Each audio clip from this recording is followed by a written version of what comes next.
এই যে গানটা শুনতে পাচ্ছেন না, পিসি চোর ভাইপো চোর তৃণমূলের সব চোর, এই গানটা কিন্তু দারুণ বিখ্যাত হয়েছে।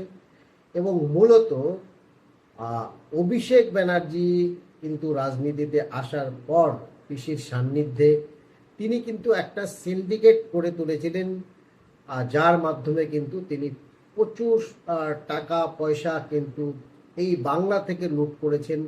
এবং এই যে তোলামুলিদের যে কালচার, সেটা কিন্তু সেই ভাইপোরই কালচার।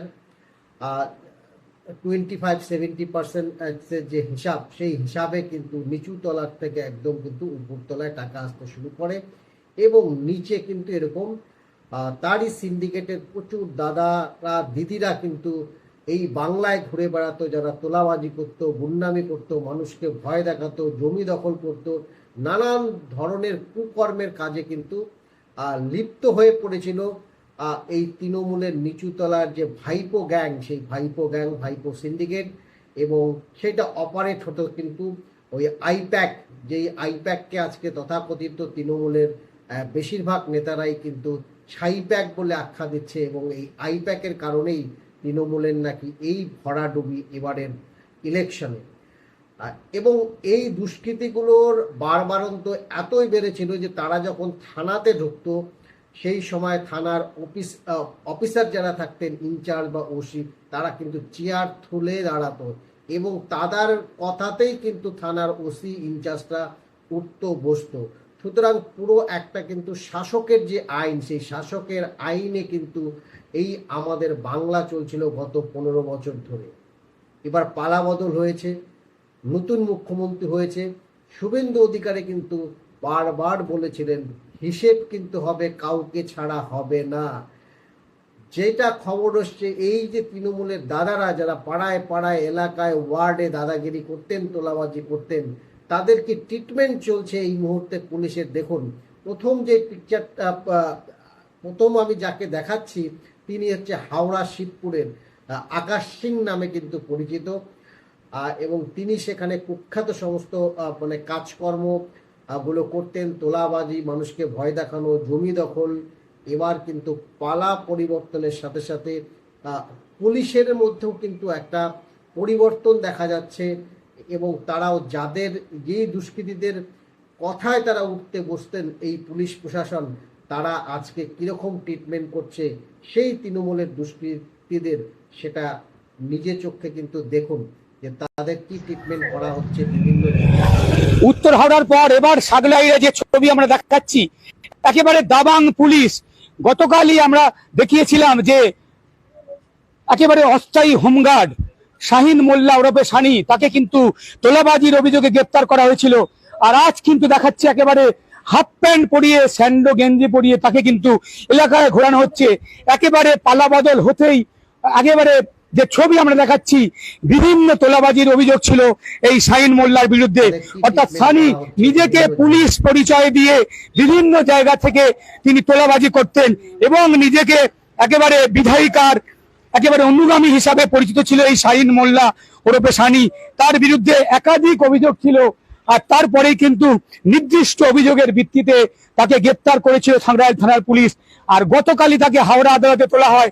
আর তারপরেই পুলিশ তাকে 4 দিনের আদালত তাকে 4 দিনের পুলিশ হেফাজতে নির্দেশ দেন। এবং আজকে দেখতে পাচ্ছি গোটা এলাকায় কিন্তু তাকে ঘোরানো হচ্ছে। অর্থাৎ পালাবদলের পরে কিন্তু অন্য ছবি, একেবারে দুষ্কৃতিরাজ বন্ধ করতে কিন্তু পুলিশের এই উদ্যোগ। যে ছবি আমরা দেখাচ্ছি সরাসরি একেবারে সাগরাইল থেকে।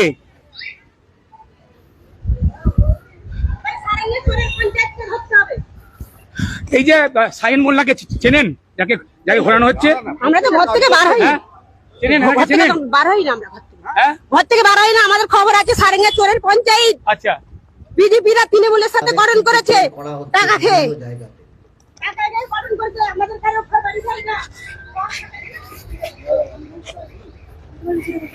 মুখ্যমন্ত্রী শুভেন্দু অধিকারী কিন্তু একেবারে শপথ গ্রহণের পর তিনি কিন্তু বলেছিলেন একেবারে শাসকের আইন নয়, আইনের শাসন গঠন হবে এই রাজ্যে। আর তারপরে কিন্তু দিকে দিকে বিভিন্ন তোলাবাজি এবং বিভিন্ন অত্যাচারের প্রতিবাদে নেমেছিলেন বিজেপি এবং সাধারণ মানুষ। আর গতকাল আমরা দেখেছি উত্তর হাওড়ায় যে ক্লাস, সেই ক্লাসকে আমরা দেখেছিলাম রাস্তায় ঘোরাতে আকাশ সিংকে। আর আজ আমরা দেখতে পাচ্ছি একেবারে সাগরাইল জুড়ে দাপিয়ে বেড়াতেন এই যে সিভিক ভলেন্টিয়ার অর্থাৎ অস্থায়ী হোমগার্ড শাহিন মোল্লা অর্থাৎ সানি মোল্লা। আর সানি মোল্লাকে আজকে কিন্তু একেবারে সাগরাইল তলার পুলিশ রাস্তায় ঘোরানো হচ্ছে, তাকে দেখা যাচ্ছে যে ছবি, এবং সাধারণ উৎসুক যারা মানুষ তারা কিন্তু রাস্তার দুধারে দাঁড়িয়ে কিন্তু দেখছেন। অর্থাৎ মুখ্যমন্ত্রীর কথা মতো কিন্তু একেবারে আইনের শাসন হবে এই বাংলায়। পালা বদলের পরই আমরা দেখতে পাচ্ছি দিকে দিকে বিভিন্ন গুন্ডা বদমাশদের গ্রেপ্তার করছে পুলিশ। আর গতকালই একেবারে বিভিন্ন তোলাবাজির অভিযোগ জুড়ে সাগরাইল জুড়ে দাপিয়ে বেড়াতেন এই শাহিন মোল্লা ওরফে সিনি, তার বিরুদ্ধে এমনটাই অভিযোগ করেছেন। তো এই যে পরিবর্তনের সাথে সাথেই দেখছেন পুলিশ প্রশাসনের মধ্যে একটা পরিবর্তন।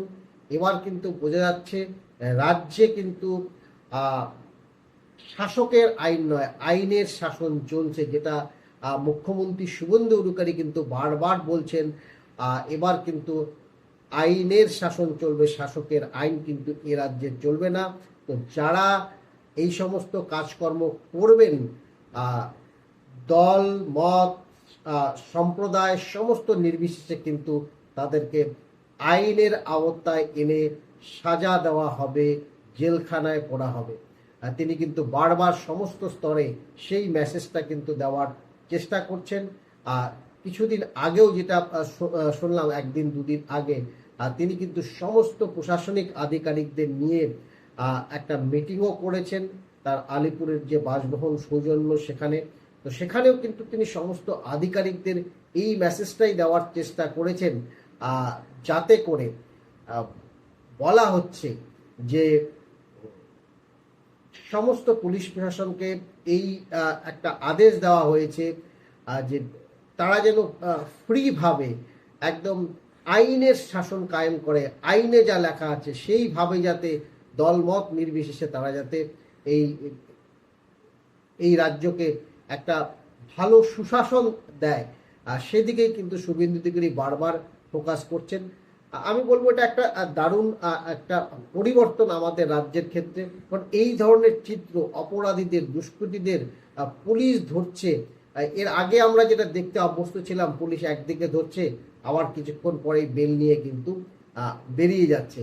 বা যেই পুলিশ প্রশাসন যদি কাউকে এরকম অপরাধীদের ধরছে, তৃণমূলী অপরাধীদের, এবং তার ট্রান্সফার হয়ে যাচ্ছে বা তিনি সাসপেন্ড হয়ে যাচ্ছেন, তো এই ধরনের কিন্তু ঘটনা দেখতে আমরা অভ্যস্ত।